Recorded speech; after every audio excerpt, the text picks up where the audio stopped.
আসসালামু আলাইকুম সুপ্রিয় শিক্ষার্থীরা, কেমন আছো সবাই? আমি আছি তোমাদের সাথে ফাহমিদা সুলতানা মিম।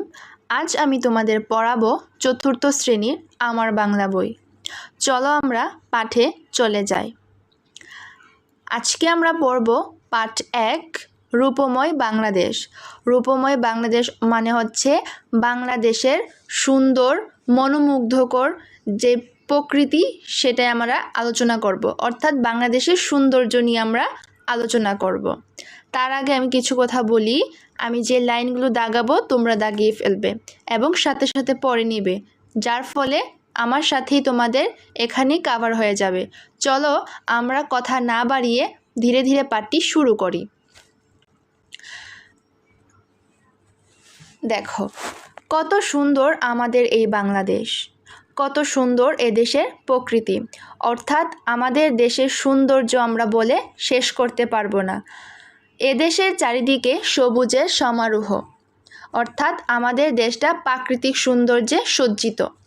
সবুজ গাছপালা, ফসলের ক্ষেত, গাছে গাছে কত রঙের ফুল ফল, কত রকম ফল। এদেশের প্রকৃতি এক এক সময় এক এক রূপে সাজে। অর্থাৎ আমাদের দেশ হচ্ছে ষড়ঋতুর দেশ, অর্থাৎ আমাদের দেশটা 6টি ঋতু। কি কি আছে? গ্রীষ্ম, বর্ষা, শরৎ, হেমন্ত, শীত ও বসন্ত। এই 6টা ঋতুতে প্রকৃতি এক এক সময় এক এক রূপে সজ্জিত হয়।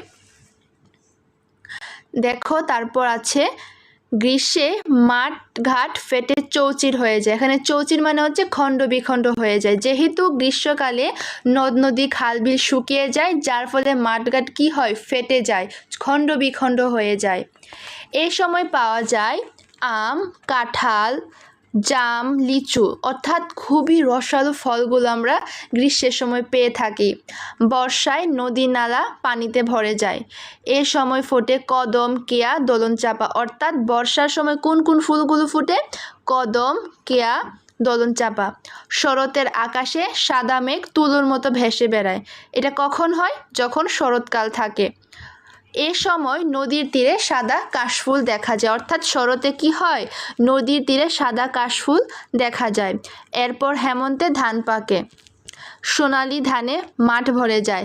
শীতকালের উত্তরে ঠান্ডা হাওয়া বয়, অর্থাৎ উত্তর দিক থেকে এই বাতাসটা আসে। গাছের পাতা ঝরে, অর্থাৎ শীতকালে গাছের পাতা ঝরে যায়। তারপর আছে এরপর শিমুল, পলাশ, কৃষ্ণচূড়া নিয়ে আসে বসন্ত। কি কি ফুল নিয়ে আসে? শিমুল, পলাশ, কৃষ্ণচূড়া ফুল নিয়ে বসন্ত আসে। অর্থাৎ বসন্তের সময় কি হয়? মানে পুরাতন পাতাগুলো ঝরে নতুনভাবে গাছে গাছে ফুল ফল সব কিছু ফুটে ওঠে। তারপরে বসন্তের সময় কি হয়? কোকিল কুহু কুহু ডাকে।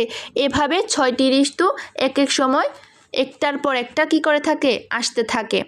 বাংলাদেশ প্রকৃতির আরেক সৌন্দর্য হচ্ছে নদী। অসংখ্য ছোট ছোট বড় নদী রয়েছে এ দেশে, সেগুলো জালের মতো ছড়িয়ে আছে। অর্থাৎ বাংলাদেশটা হচ্ছে নদীমাতৃক দেশ। এদেশে অসংখ্য নদ নদী থাকার কারণে বিভিন্ন ধরনের আমরা মাছ, তারপর হচ্ছে জীবিকা নির্বাহের একটা মাধ্যম হিসেবে আমরা এই নদীটাকে ব্যবহার করি এবং যোগাযোগের প্রধান মাধ্যম হিসেবে আমরা নদীটাকে কি করি? ব্যবহার করে থাকি। দেখো, পদ্মা, মেঘনা, যমুনা বড় 3টি নদী। বড় 3টা নদী কি কি? আমার সাথে পড়ো। পদ্মা, মেঘনা, যমুনা, এগুলো হচ্ছে বাংলাদেশের বড় অর্থাৎ প্রধান 3টা নদী। এদেশের নদী খাল বিলে পাওয়া যায় নানা জাতের মাছ। ওই যে বললাম, এদেশে অসংখ্য নদী থাকার কারণে অনেক মাছ পাওয়া যায়। তারপর হচ্ছে নদীকে কেন্দ্র করে মানুষের জীবিকা নির্বাহ গড়ে ওঠে। দেখো কি কি মাছ পাওয়া যায়? রুই, কাতল, ট্যাংরা, পুঁটি, খলসে, এই মাছগুলো পাওয়া যায়। আরও অনেক মাছগুলো আছে, এখানে কয়েকটা মাছের নাম বলা হয়েছে। তারপর দেখো, এদেশে আছে বন জঙ্গল, যেখানে আছে নানা জাতের গাছ, পশু পাখি।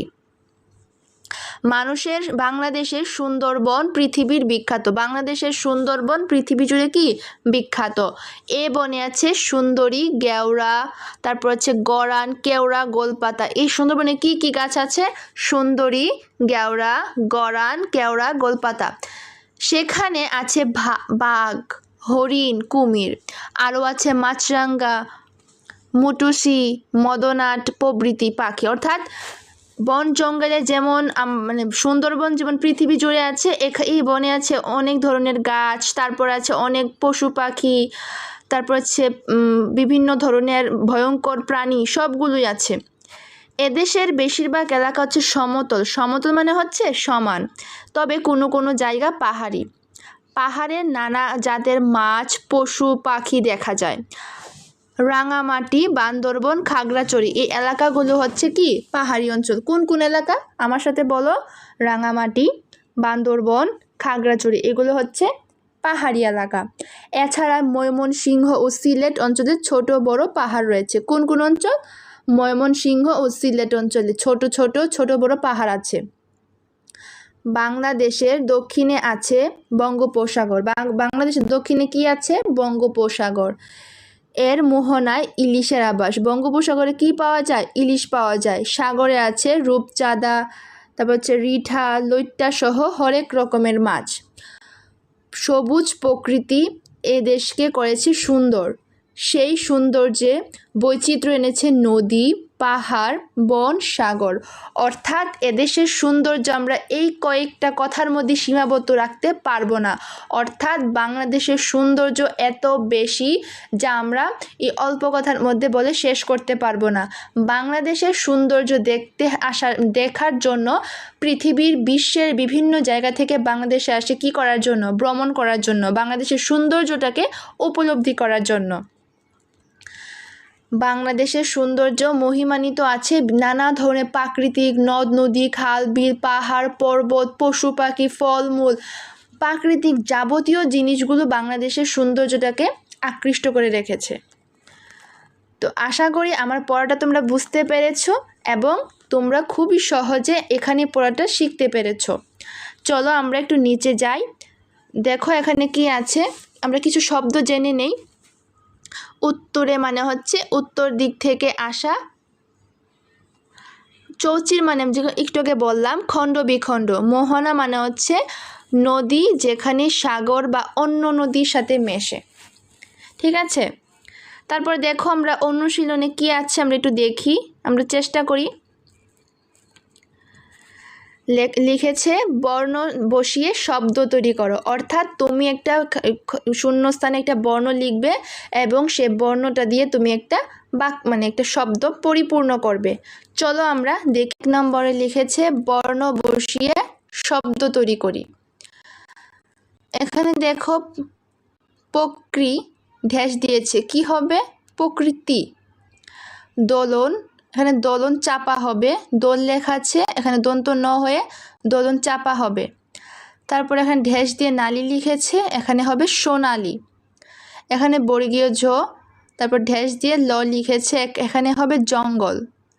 রাঙা ড্যাশ দিয়ে টি লিখেছে, অর্থাৎ রাঙা মাটি। তারপর এখানে দেখো ড্যাশ দিয়ে প চাঁদা লিখেছে, এখানে রূপ চাঁদা হবে। ঠিক আছে, আবার রিপিট করছি। প্রকৃতি, দোলন চাপা, সোনালি, জঙ্গল, রাঙামাটি, রূপচাঁদা। ঠিক আছে, তোমরা যদি আমার পাঠটা ভালোভাবে বুঝে থাকো তোমরা অবশ্যই এই শূন্যস্থানগুলোর উত্তর দিতে পারবে। তারপরও তোমাদের বোঝার সুবিধার্থে আমি বলে দিলাম। তারপর 2 নম্বরে দেখো শব্দ নিয়ে খালিঘর পূরণ করি। কণ্ঠে লেখা এদেশের চারিদিকে সবুজের কি সমারোহ। আমরা শুরুতেই পড়েছি এদেশের চারিদিকে সবুজের সমারোহ। খ বলছে বর্ষায় ঢেস পানিতে ভরে যায়। এটাও আমরা কিন্তু পড়েছি, বর্ষায় নদী নালা পানিতে ভরে যায়। তারপরে গ দেখো বাংলাদেশের সুন্দরবন পৃথিবী জুড়ে কি বিখ্যাত। বাংলাদেশের ঢেস আছে বঙ্গোপসাগরে, কি আছে? বাংলাদেশের দক্ষিণে আছে বঙ্গোপসাগর। তারপর ও দেখো লিখেছে কৃষ্ণচূড়া ফুল নিয়ে আসে কোন ঋতু? বসন্ত। আমরা প্রত্যেকটা পড়া কিন্তু বাক্য কিন্তু আমরা আমাদের মানে অনুচ্ছেদে পড়েছি। তোমরা অবশ্যই অনুচ্ছেদটা ভালোভাবে পড়বে।